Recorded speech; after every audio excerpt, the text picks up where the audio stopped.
Durante a Segunda Guerra Mundial, conforme pilotos aliados atacam as fortalezas do Império Japonês, submarinos atuam como salva-vidas para resgatar pilotos abatidos e incapazes de voltar para a base. Eles entendem os riscos. Os japoneses os puniam quando os capturavam. Os salva-vidas solidificam a ideia das Forças Armadas Americanas de nenhum homem é deixado para trás e que faremos o possível para trazê-lo para casa. Na Segunda Guerra Mundial, uma arma submarina permite aos combatentes lutarem debaixo das ondas. Com astúcia, força e tenacidade, os seus inimigos contra-atacam. Revolucionário, mas às vezes primitivo, é um esforço desesperado para mudar o curso da guerra. Suas histórias são lendas. Inferno Submarino. Resgate de pilotos. Outubro de 1943. Pacífico Central. O comandante de submarino americano Eugene McKinney e sua tripulação vasculham os céus, conforme batalhas aéreas se deflagram entre aeronaves japonesas e americanas.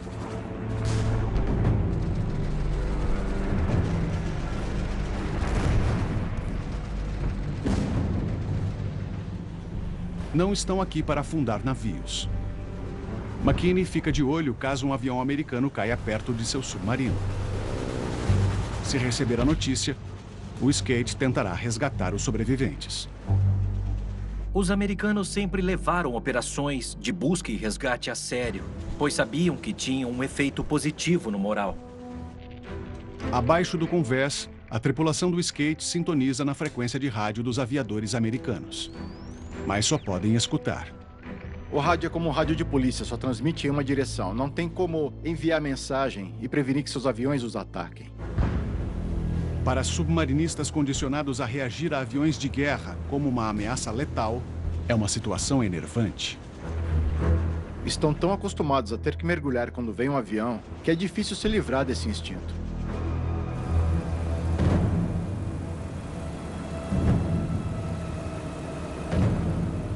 Sua preocupação se mostra justificada.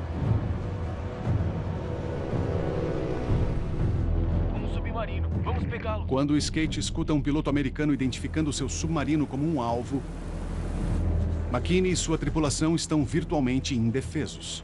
O comandante do Skate considera um mergulho.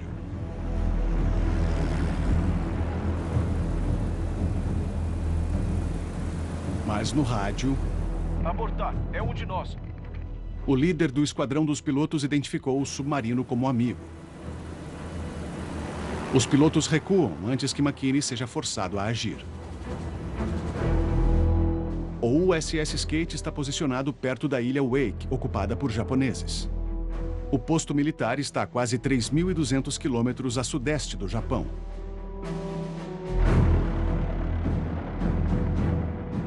Para atrapalhar operações inimigas aqui, a Marinha Americana lança um ataque massivo, com centenas de aeronaves americanas lançadas de porta-aviões para lançar 320 toneladas de explosivos nos próximos 2 dias.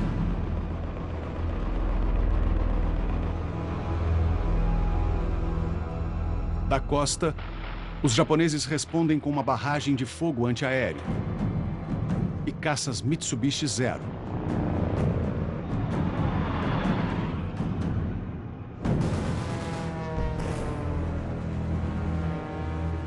A batalha ilumina o céu noturno.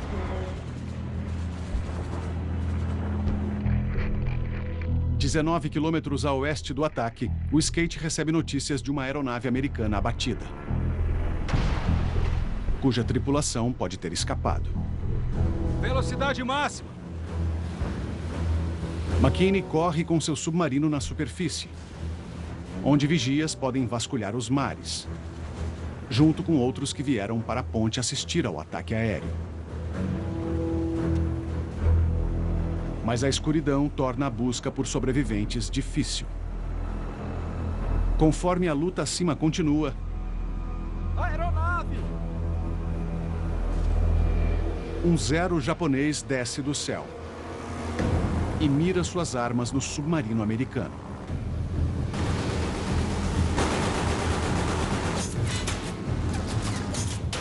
A busca deixou a tripulação na ponte exposta. Evacuem a ponte! Eles têm dezenas de homens, todos tendo que evacuar a ponte para que o submarino possa mergulhar.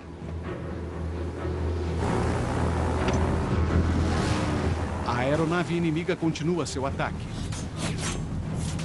Os homens de McKinney só podem descer a escada um a um, conforme disparos passam zunindo. McKinney permanece em cima, esperando cada homem. Quando toda a tripulação evacuou, ele também desce e fecha a escotilha atrás dele. O Skate mergulha para escapar do ataque.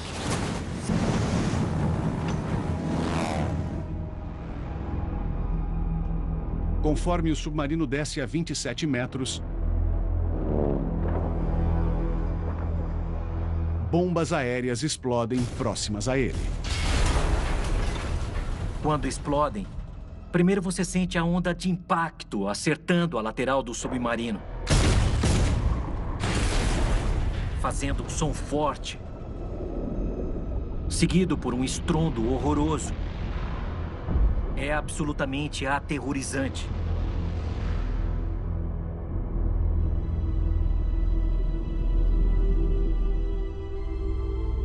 O Skate sobrevive ao bombardeio sem danos ao submarino. Mas conforme a confusão diminui, o oficial subalterno do convés, Willis Edward Maxson, de repente desaba. Ele foi atingido por um disparo da aeronave japonesa que forçou o mergulho. Só agora a tripulação descobre que ele foi baleado. Um farmacêutico aqui!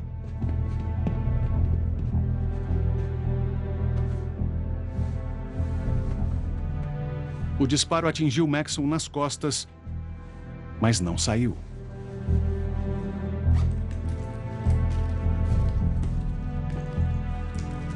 O farmacêutico a bordo pode limpar a ferida e fazer um curativo.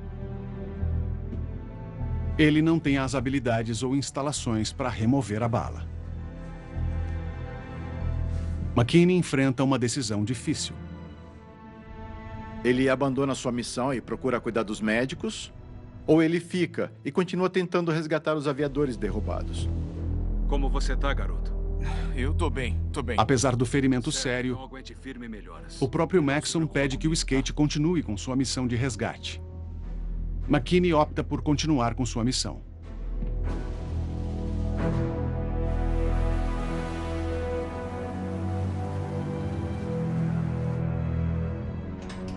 Em meio à agitação, a oportunidade de resgatar o aviador americano passou.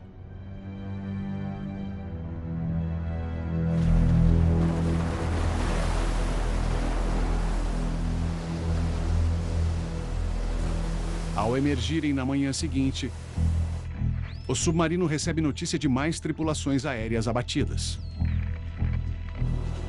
O comandante do Skate decide tripular a ponte sozinho e ordena que se feche a escotilha da torre de comando para salvar seu submarino se tiverem que mergulhar rapidamente.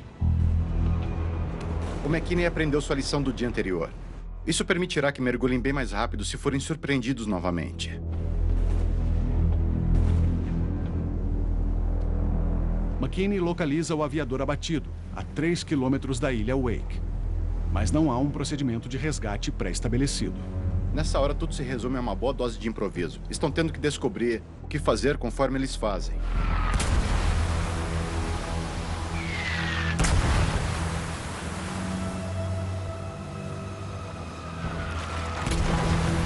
Dentro do alcance das baterias costeiras japonesas, ele decide baixar seu submarino para diminuir seu perfil e se aproxima.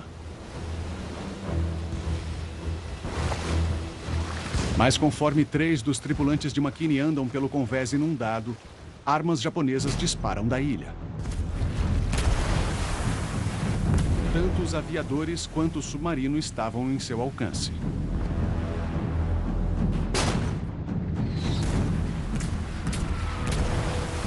Pela segunda vez em 2 dias, o Skate atraiu fogo inimigo em sua tentativa de salvar uma vida.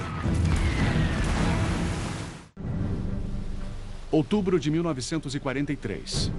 Um submarino americano continua uma missão de misericórdia. Aeronave! Mesmo após um tripulante ter sido ferido em uma tentativa de resgate no dia anterior. Um avião japonês alvejou o SS Skate.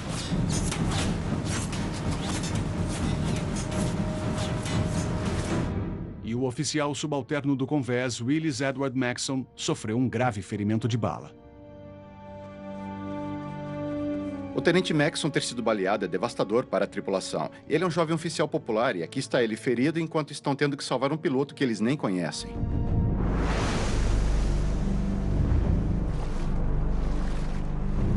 Agora, a tripulação do Skate vai para o convés inundado do submarino, em direção a outro aviador americano derrubado durante um ataque aéreo contra a ilha Wake.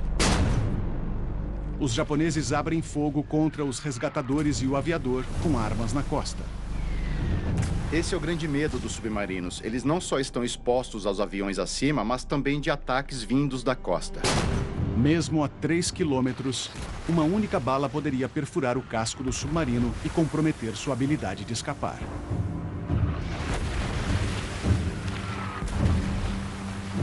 Apesar dos riscos, conforme balas caem ao redor do SS Skate, os submarinistas seguem em frente.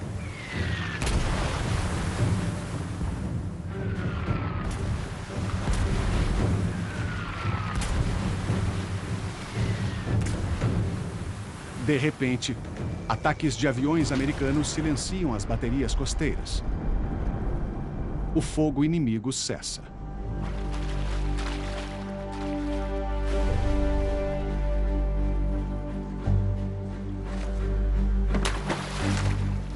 Finalmente, a equipe de resgate do Skate chega ao alcance do aviador, Tenente Harold J. Kicker, e o puxam a bordo. Para Kika, deve parecer um milagre. Quando você finalmente vê rostos americanos, deve ficar muito agradecido de saber que você foi resgatado. É um evento histórico. Tenente Kika é o primeiro aviador a ser salvo por um submarino americano designado ao serviço de salva-vidas. Esse resgate aumenta o moral de todos. Isso realmente humaniza a experiência para eles e dá um rosto e um nome para esses grandes riscos que estão correndo.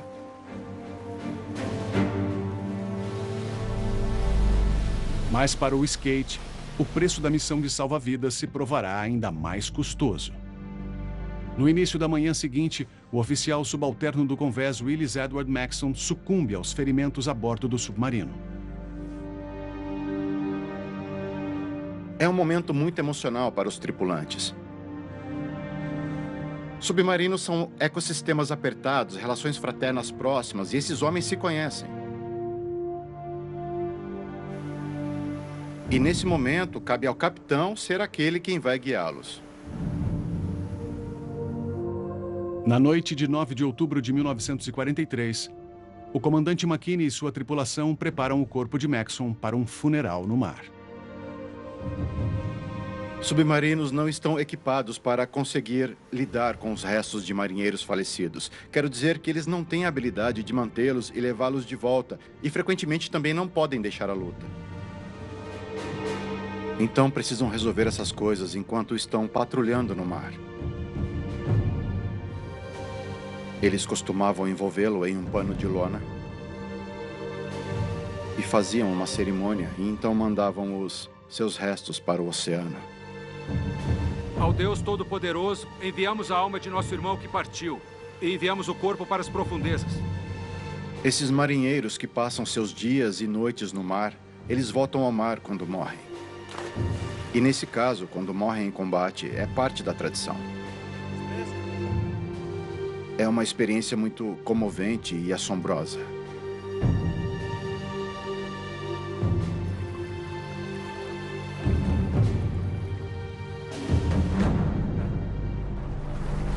O o USS Skate resgataria 6 aviadores em sua histórica missão de salva-vidas.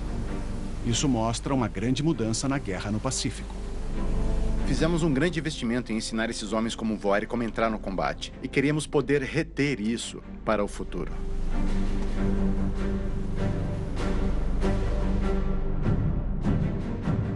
Os aliados continuam sua campanha contra o Império Japonês.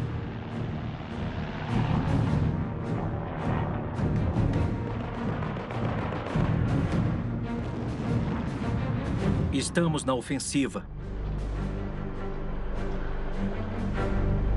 As torneiras industriais dentro dos Estados Unidos estão totalmente abertas. Então há um novo influxo massivo de aeronaves e tropas, e particularmente navios que estão vindo para o Teatro do Pacífico. Em 1º de setembro de 1944, o USS Finback reporta para o serviço de salva-vidas, próximo às ilhas japonesas de Iwo Jima e Chichijima, 1.200 quilômetros ao sudeste de Tóquio, que abrigam baterias antiaéreas que protegem as Ilhas Pátria. Um ataque aéreo aliado está marcado para derrubar as instalações de defesa e coloca aviadores em grande risco. É a 3ª patrulha do oficial executivo Herbert Spratling no submarino americano.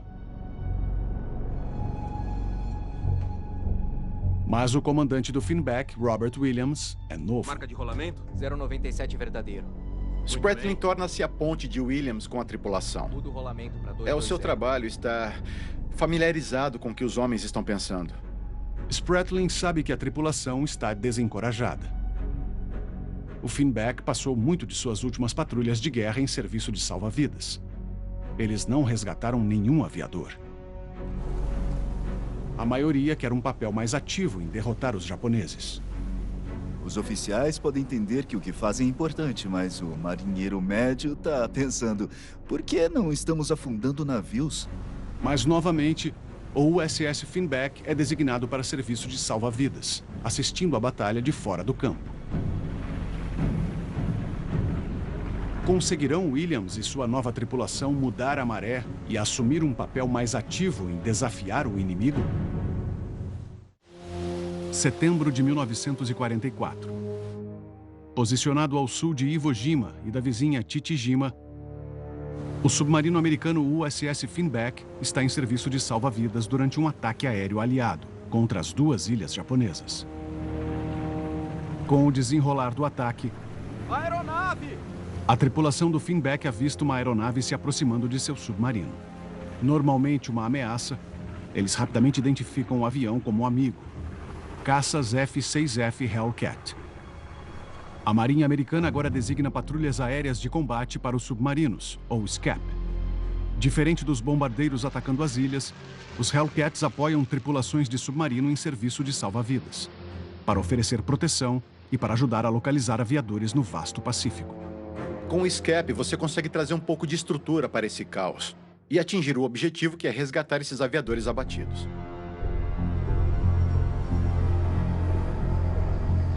Um dos 4 Hellcats designados para a cobertura SCAP do Finback vira as asas e vai em direção à ilha. O Finback o segue. Finalmente há alguma ação. A tripulação ficará agitada e animada. Quer dizer, é para isso que eles entraram nessa. Sintonizados na frequência específica para comunicações de salva-vidas, a tripulação escuta por qualquer informação dos Hellcats. Você não sabe o que vai acontecer até chegar lá, e então até mesmo esses pequenos detalhes fariam o resgate sair melhor. Mas o rádio está quieto. Apesar das melhoras na cooperação entre aeronave e submarino, a relação ainda é vulnerável a falhas de equipamentos. Então agora, conforme a aeronave leva o Finback em direção a Iwo Jima, de onde as baterias costeiras japonesas poderiam atacar o submarino, o comandante Robert Williams não faz ideia do porquê. Sem ter comunicação por rádio e sem saber da intenção do piloto, Williams toma a decisão de dispersar. Direita, Lemindeiro! O Finback ajusta seu curso para passar longe das armas da ilha.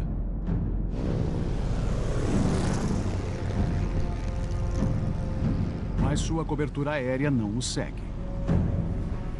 Achando que os pilotos sabem de algo que ele ignora, Williams altera sua rota de novo para seguir os Hellcats. Ele tenta manter 7 quilômetros entre o submarino e a costa de Iwo Jima. Mas com a cobertura aérea revelando a posição do submarino, os japoneses abrem fogo da praia. 2 projéteis acertam a água a apenas 137 metros do submarino exposto. Qualquer um desses projéteis poderia danificar o submarino e impedi-lo de mergulhar de novo.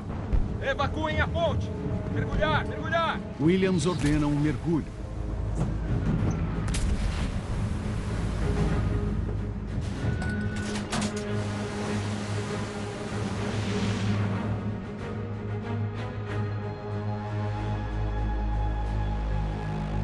Ele coloca a distância entre o Finback e a ilha e reemerge. Os pilotos escape do Finback detectam o submarino imediatamente. Aeronave! E continuam sua cobertura aérea. Depois de 2 horas de comunicações falhando, a tripulação finalmente capta uma mensagem na frequência de rádio do salva-vidas. Ela revela a localização de um avião americano abatido. Williams estabelece uma rota para perseguir. Força total, adiante! Pela segunda vez hoje, a tripulação corre até um local de queda. Williams agora mantém uma distância segura de 15 quilômetros entre seu submarino e a costa de Iwo Jima. Um vigia avista algo no horizonte. Um brilho de luz solar. Direita, leme inteiro! Williams se aproxima. O clarão solar é um sinal criado por um aviador americano usando um espelho. O USS Finback se aproxima. O resgate é capturado em filme. Williams posiciona o submarino a favor do vento conforme o bote salva-vidas se aproxima. E a tripulação lança um cabo. Uma missão de salva-vidas é muito parecida com o exercício de homem ao mar, que essas tripulações já treinaram muitas vezes. 5 horas e meia depois de sua queda, resgatadores puxam o bote em direção ao submarino e trazem os 3 homens a bordo. O alívio é evidente. Tudo bem, bem-vindo. Thomas Keane, James Stovall e John Doherty recebem as boas-vindas. Para Williams e seus homens, esse resgate é um ponto de virada depois de várias falhas. A tripulação se envolveu, não é mais conceitual, é uma pessoa. Você começa a sentir empatia porque é outro ser humano. Mas o primeiro resgate do Finback é somente o começo. Sua próxima tentativa poderá mudar o curso da história. –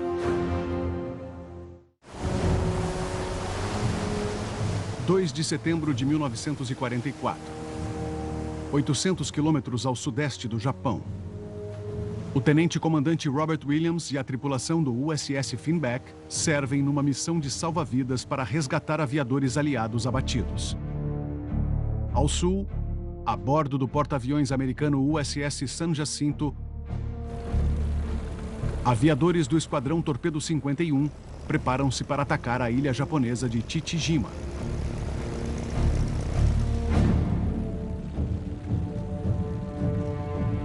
Minutos antes da decolagem, a tripulação de um bombardeiro Avenger chamado Bárbara finaliza seu plano de voo.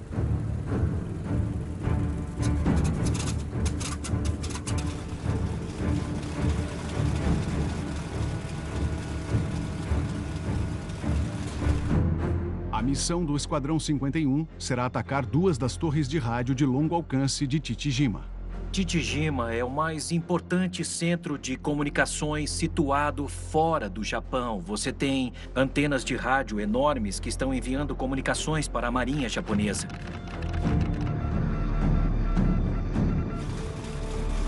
Se tiverem sucesso, eles prejudicarão a capacidade da Marinha Imperial Japonesa de coordenar sua frota.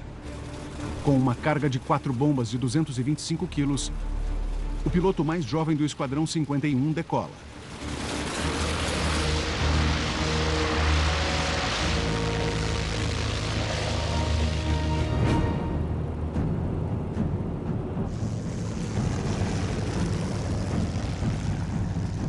Conforme se aproximam, os aviadores localizam as torres de rádio. Os primeiros 2 Avengers em formação iniciam seu ataque. Em velocidades de 560 km por hora, os aviadores americanos mergulham em direção aos seus alvos. As armas antiaéreas japonesas abrem fogo em resposta.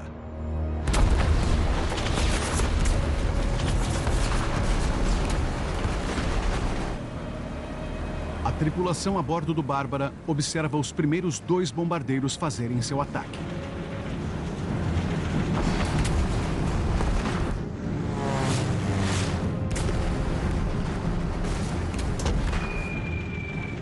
Duas toneladas de explosivo encontram seu alvo. Agora é a vez do jovem piloto.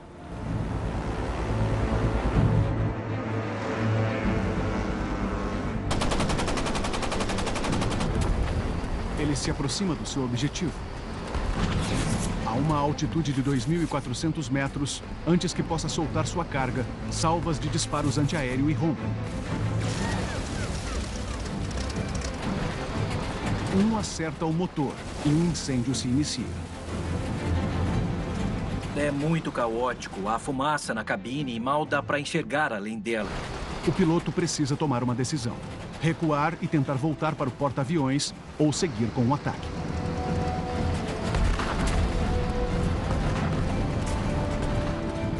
Ele opta por seguir o curso e eles soltam suas bombas.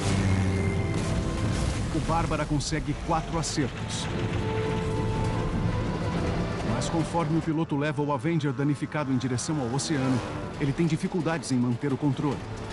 Esse avião não vai a lugar nenhum. E você tem que tomar a decisão rápida de que é a hora de sair. O piloto dá à sua tripulação a ordem de pular fora. E então ele mesmo abandona a aeronave.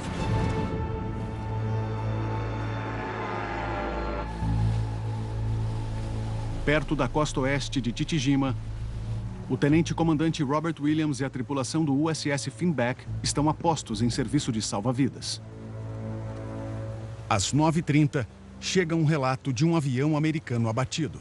Aviadores abatidos, 16 quilômetros ao leste. Mas o local da queda é do outro lado da ilha. Mesmo em velocidade máxima, o submarino está a horas de distância. O Finback corre para as coordenadas.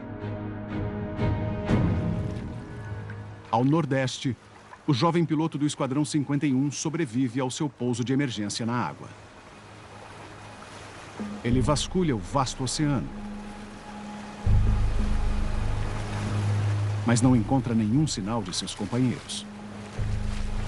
Conforme seu bote salva-vidas flutua próximo à ilha japonesa, apesar de ter escapado da aeronave queimando, o piloto sabe que não está fora de perigo. Ele sabe muito bem como o Japão trata seus prisioneiros de guerra.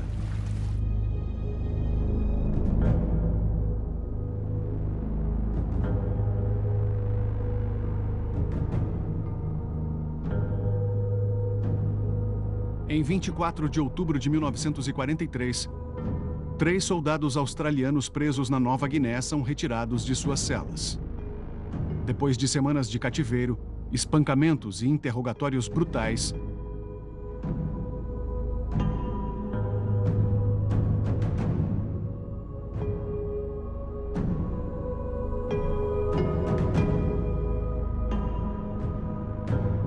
os japoneses forçam o sargento Leonard Siflet a se ajoelhar.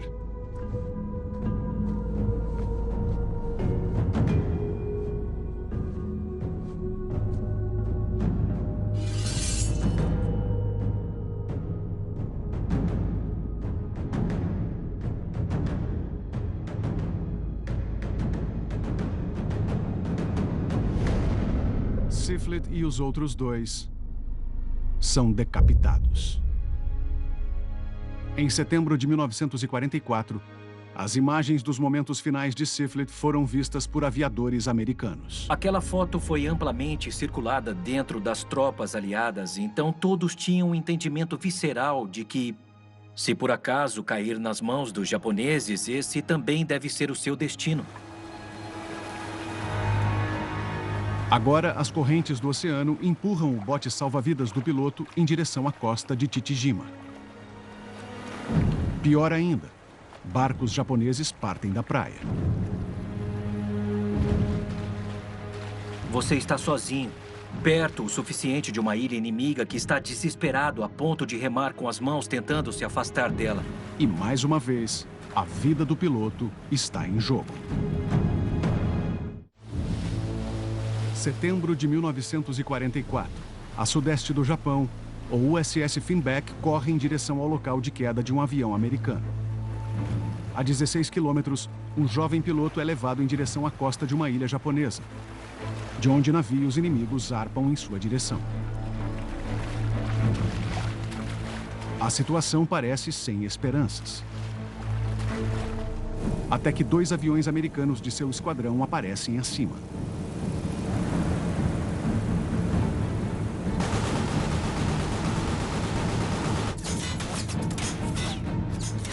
As aeronaves Avenger alvejam as embarcações japonesas. E elas recuam para a proteção da costa. Mas agora, com pouco combustível, os aviões americanos precisam retornar ao seu porta-aviões. Novamente, o aviador está só e vulnerável.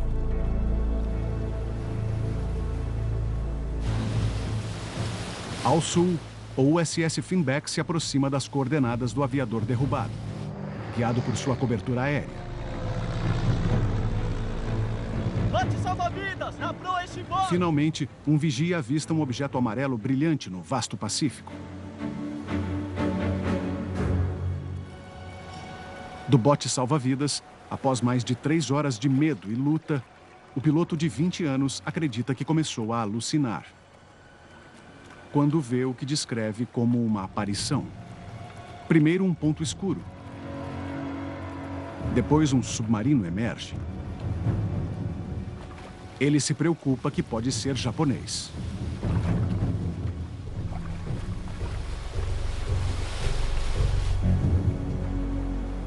Mas ele identifica os homens a bordo com alívio.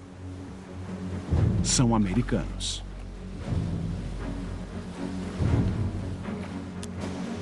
O oficial fotógrafo do USS Finback saca sua câmera. 5 submarinistas juntam-se na proa do Finback para resgatar o bote salva-vidas que balança.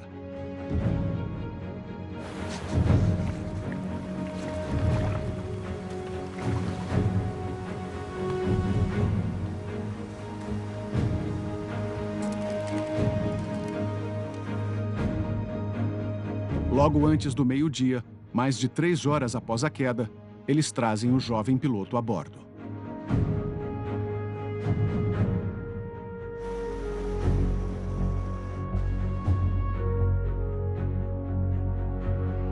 Ele está seguro.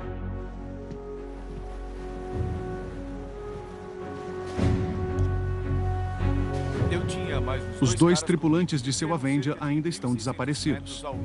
Se procurarem eles, eu fico feliz. O tenente-comandante Williams inicia uma busca na área.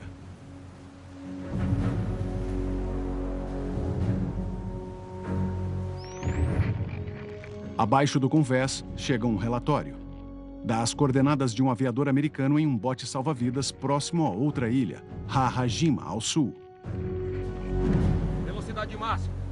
O jovem piloto se anima, esperançoso de que o avistamento seja de seu tripulante.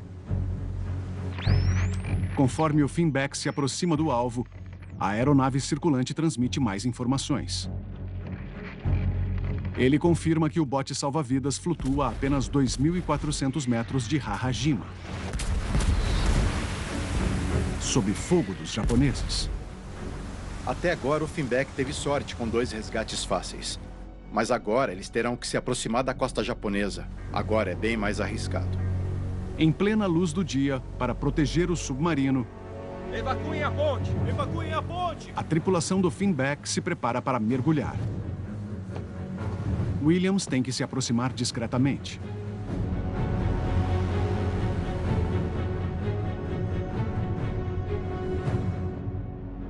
Em profundidade de periscópio, menos de 30 minutos depois, o tenente-comandante Williams localiza o bote salva-vidas.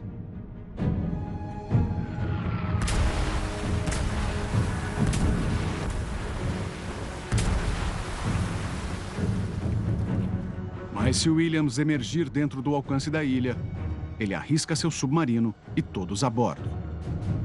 Baterias costeiras são armas de 76 a 127 milímetros. Para essas armas de alto calibre, só é preciso uma bala para danificar o submarino. E se não puderem submergir, perdem sua melhor defesa contra ataques. Ao mesmo tempo, qualquer um desses disparos também poderia matar o piloto à deriva. Williams precisa bolar um jeito de resgatar o aviador e proteger seu submarino antes que seja tarde demais. 2 de setembro de 1944. Horas depois do resgate na superfície de um jovem piloto próximo a uma ilha japonesa, o tenente-comandante Robert Williams enfrenta uma tarefa bem mais difícil. Forçado a submergir seu submarino para evitar disparos de baterias costeiras japonesas, o USS Finback precisa achar um jeito de se aproximar para resgatar esse aviador sem emergir.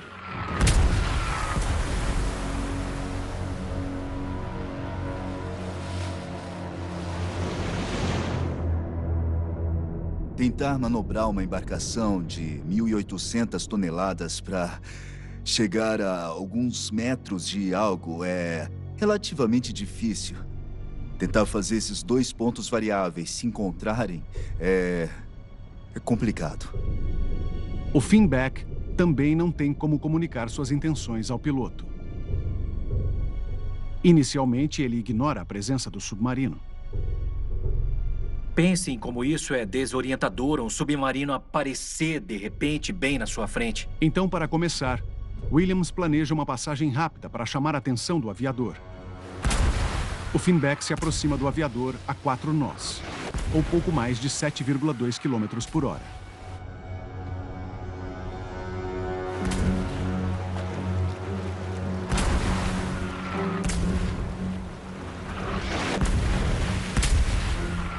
Enquanto o aviador absorve o que está acontecendo e junta as peças, o periscópio passa rapidamente. Ele deve estar pensando, o que eu vou fazer agora? Como é que eu vou entrar nesse submarino?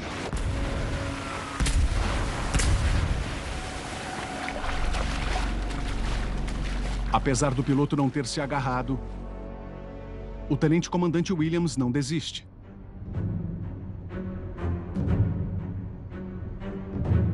Quando ele erra a mão, ele tenta rir, tenta manter o humor, tenta manter a situação leve, porque esse tipo de bom humor se espalha pela tripulação.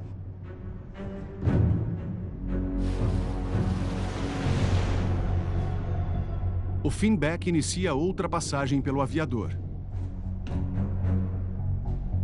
que segue sob ataque das baterias costeiras.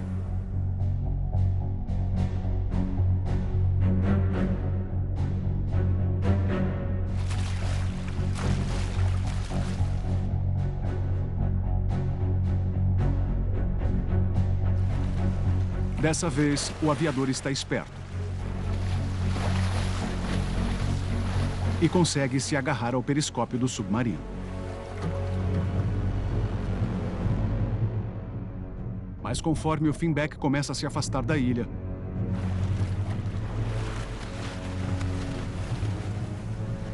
o aviador tem dificuldades em se segurar enquanto o submarino segue em frente, a 11 km por hora. Literalmente, ele está com um braço ao redor do periscópio e o outro segurando seu bote salva-vidas que está enchendo de água. Ele sabe que não tem a menor chance de conseguir ficar no mar desse jeito. Abaixo do convés, Williams se adapta. Ele está a cerca de 15 metros da proa eastboard. Ele ordena que o Finback diminua sua profundidade para expor o suporte do periscópio. Com a superestrutura do Finback de suporte, o aviador está mais seguro. Pegamos ele. Mais uma vez, o Finback segue para o oceano aberto.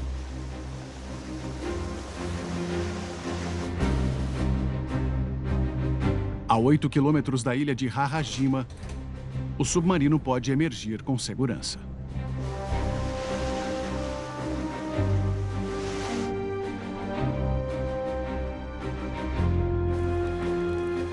O alferes James Beckman desce e é recebido a bordo. Em apenas 2 dias, o Finback resgatou 5 aviadores, incluindo o jovem piloto salvo mais cedo naquele dia. O futuro presidente dos Estados Unidos, George H.W. Bush.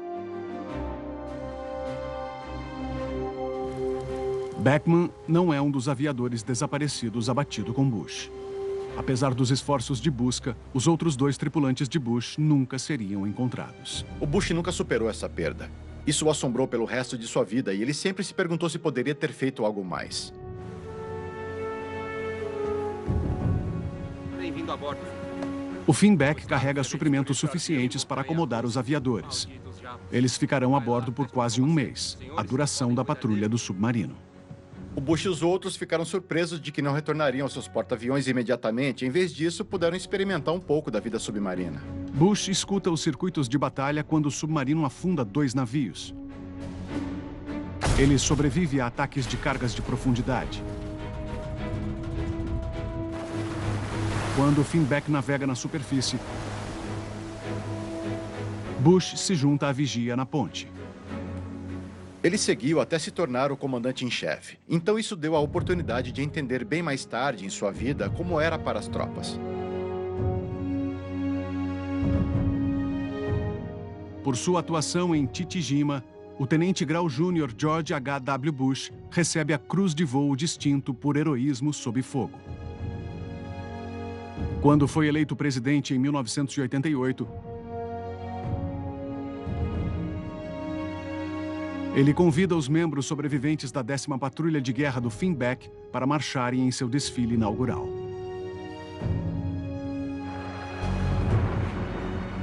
Ao fim da Segunda Guerra Mundial, submarinos da Liga de Salva-Vidas resgatam com sucesso mais de 500 aviadores. Os salva-vidas solidificaram a ideia das Forças Armadas Americanas de nenhum homem é deixado para trás e que faremos o possível para trazê-lo para casa. Também acho que é importante comparar com os japoneses, que nesse momento estavam treinando o seu grupo kamikaze. Eles estavam dispostos a sacrificar esses homens enquanto os americanos faziam de tudo para tentar salvá-los.